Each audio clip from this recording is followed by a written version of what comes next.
Welcome back. हम पढ़ रहे थे बीआरएस के एडजस्टमेंट्स और टाइमिंग डिफरेंसेस हमने पिछले वीडियोस में कवर कर लिए। इस वीडियो में अब हम कवर करेंगे transactions recorded in bank but not recorded in cash book.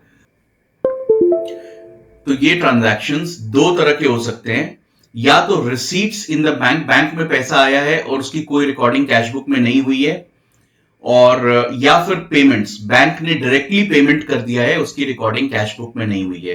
तो सबसे पहले इस वीडियो में रिसीट्स को डिस्कस कर लेते हैं, अगले वीडियो में पेमेंट्स के बारे में बात करेंगे, both in case of favourable and unfavourable balances. तो सबसे पहले इंटरेस्ट अलाउड और क्रेडिटेड। जब बैंक में हमारे पैसे रखे होते हैं तो बैंक उस बैलेंस के ऊपर हमें कई बार कुछ इंटरेस्ट देता है। क्वेश्चन पढ़ते समय ये बहुत ध्यान से देखिएगा, इंटरेस्ट अलाउड मतलब बैंक ने दिया है, क्रेडिटेड मतलब बैंक के पॉइंट ऑफ व्यू से बैंक ने इंटरेस्ट क्रेडिट किया है, मतलब बैंक ने हमें इंटरेस्ट दिया है। रिमेंबर, बैंक बैलेंस बैंक की नजर से एक लायबिलिटी है क्योंकि आपके पैसे बैंक के पास हैं। तो क्रेडिटेड मतलब बैंक ने आपको पैसे दिए हैं। अगर इसकी जगह इंटरेस्ट चार्ज लिखा हो तो वो पेमेंट है, मतलब बैंक ने इंटरेस्ट डिडक्ट किया है। वो अगले वीडियो में देखेंगे। तो इंटरेस्ट अलाउड और क्रेडिटेड। अच्छा, इंटरेस्ट अलाउड और क्रेडिटेड हमारी कैश बुक में क्यों नहीं है? क्योंकि हमें पता नहीं होता है कि कितना इंटरेस्ट कौन से दिन क्रेडिट होगा, तो नॉर्मली हम इसकी कोई एंट्री नहीं करते हैं। लेकिन जब बैंक स्टेटमेंट आता है या बैंक पासबुक आती है अपडेट होके, तो उसमें हम देखते हैं कितना इंटरेस्ट क्रेडिटेड है और उसके बाद हम एंट्री करते हैं कैश बुक में, इसीलिए यह डिफरेंस होता है। Similarly, interest and dividends collected by bank. तो कई बार ऐसा होता है, हमने कहीं इन्वेस्टमेंट कर रखा है, उसका हर महीने या हर क्वार्टर या हर साल इंटरेस्ट आता है और वो हमारे बैंक अकाउंट से लिंक्ड है, इंटरेस्ट डायरेक्टली बैंक अकाउंट में आ जाता है, तो हमें इमीडिएटली पता नहीं चलता। लेकिन बाद में अगर हम स्टेटमेंट में या पासबुक में देखते हैं इंटरेस्ट आया है, वो देख करके हम अपनी कैश बुक के बैंक कॉलम में उसकी कॉरस्पॉन्डिंग एंट्री करते हैं। तो जब तक ये एंट्री नहीं होती है तब तक ये डिफरेंस रहता है। Next, direct deposits in bank. कई बार ऐसा होता है, आपका कस्टमर है, रेगुलर कस्टमर है, आपकी बैंक अकाउंट की डिटेल्स उसके पास ऑलरेडी है, उसे आपको कुछ पेमेंट करना है तो वो कैश या चेक डायरेक्टली आपके बैंक अकाउंट में डिपॉजिट करा देता है, और आपको या तो बाद में पता चलता है या अगर बताना भूल जाए, तो जब तक आप बैंक स्टेटमेंट या पासबुक नहीं देखेंगे तब तक आपको इस एंट्री का पता ही नहीं है। वो देखने के बाद आप कैश बुक के बैंक कॉलम में इस एंट्री को करते हैं, और जब तक नहीं करेंगे तब तक ये डिफरेंस रहेगा, रिकंसाइल करना पड़ेगा। और last transaction, bills collected by bank on behalf of customer. Bills of exchange पहले एक्सप्लेन करना पड़ेगा, तो ये हम सेपरेट वीडियो में bills collected and bills dishonour के एडजस्टमेंट को सेपरेट वीडियो में पढ़ेंगे, इस वीडियो में नहीं पढ़ रहे। एडजस्टमेंट फॉर रिसीट्स एक इंटरेस्टिंग चीज है।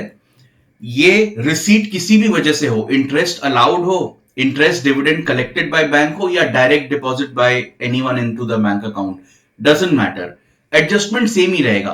क्योंकि मेन प्रॉब्लम क्या है, बैंक में पैसे आ गए, कैश बुक में उसकी रिकॉर्डिंग नहीं हुई है। पैसे आने की वजह जो भी हो, उसके लिए आपको परेशान होने की जरूरत नहीं है, क्योंकि एडजस्टमेंट हर केस में सेम ही रहेगा। तो वो एडजस्टमेंट क्या होगा, देखिए, अगर फेवरेबल बैलेंस है, पॉजिटिव बैलेंस है, तो आपका स्टार्टिंग पॉइंट है, कैश बुक में भी 15,000 का बैलेंस दिखा रहा है और पासबुक में भी, लेट्स से कोई डिफरेंस नहीं है।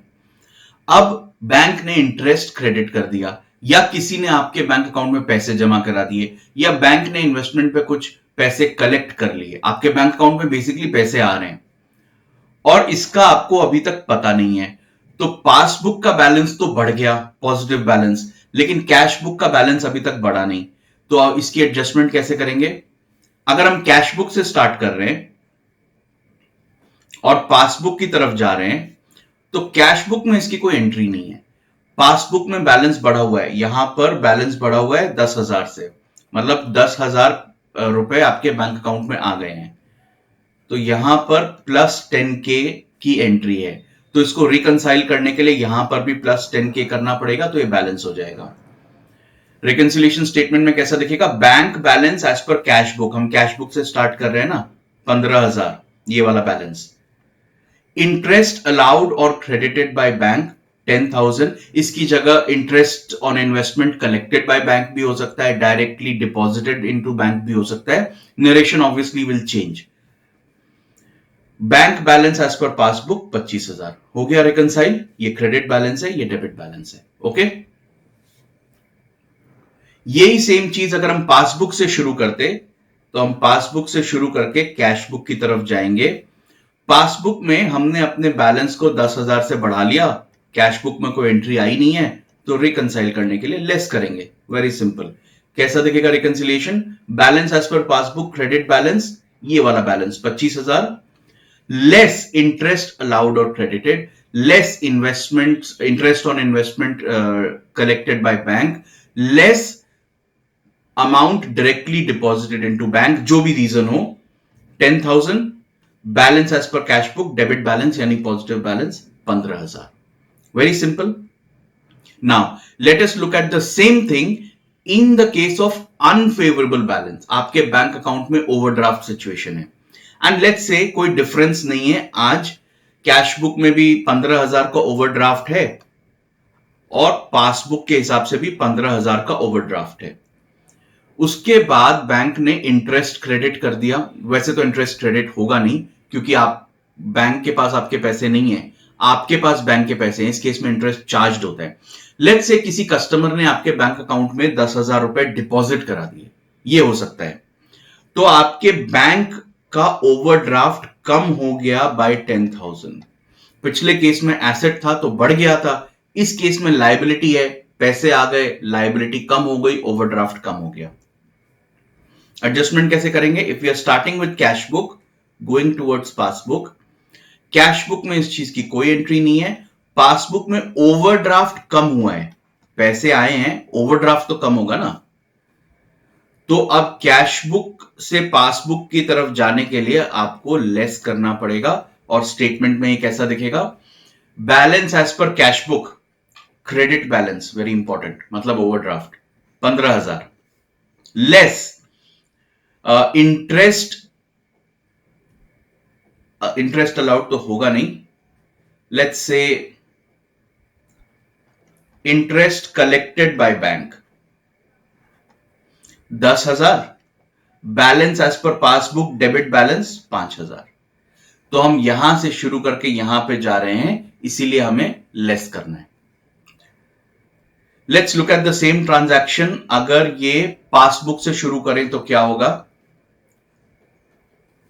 पासबुक से शुरू करके कैश बुक की तरफ जाना है, ठीक है।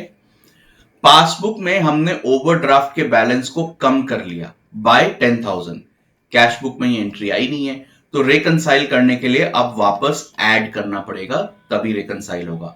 स्टेटमेंट में कैसा दिखेगा? Bank balance as per passbook debit मतलब ओवरड्राफ्ट 5,000, ये वाला बैलेंस, ऐड, इसको इंटरेस्ट कलेक्टेड कर देते हैं, add interest collected 10,000, balance as per cash book credit balance, ये वाला बैलेंस 15,000।